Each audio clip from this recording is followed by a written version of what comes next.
Hey there, political junkies, and welcome to the latest installment of The Drive, where we talk to you about what's going on in the race for the Republican presidential nomination. I am your host, Brian Montopoli, and it's been quite a week so far already. Herman Cain had this bombshell announcement of yet another problem involving a woman. This one is a woman alleging a 13-year extramarital affair. Now, Cain denies this affair like he denies the charges of sexual harassment by multiple women previously, but I mean, at this point, it's just such a drip, drip, drip of news. All people are hearing about Herman Cain is Herman Cain may have done something inappropriate with a woman. That is not what you want people to be talking about when you're running for president. Now, he tried to get back on message. He did a big foreign policy speech, but I and you know well how the media works, and what the media is focused on is the salacious story of the day. Now, Michelle Bachmann said something the other day that I thought was interesting, which was she said, look, everybody around me says that he's done. Well, I kind of have to agree with Michelle Bachmann's world because it's just hard to see how Cain gets out of this. You know, 999 isn't working for him anymore. He's unable to get people to focus on the major issues. He's sliding in the polls, and he seems to be down and out. So let's take a quick look at the big board. I already have Cain pretty far back here. We have him on about the 30-yard line. Just going to push him either farther back sort of with our also-ran candidates back here, yes, which includes Ron Paul, and I know I'll probably get some nasty comments about that. But these are our 5 sort of also-ran candidates, which leaves 3 other candidates.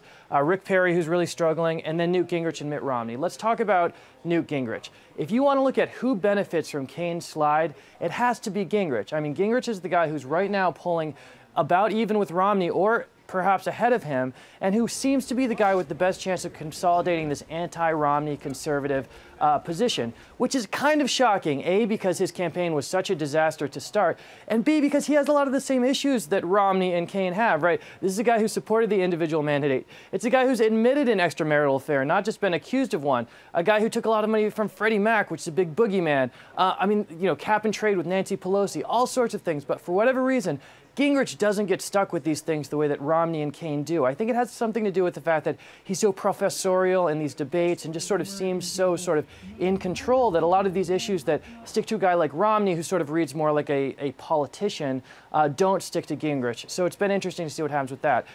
So between Gingrich and Romney now, if it's going to be a two-man race, what's going to happen?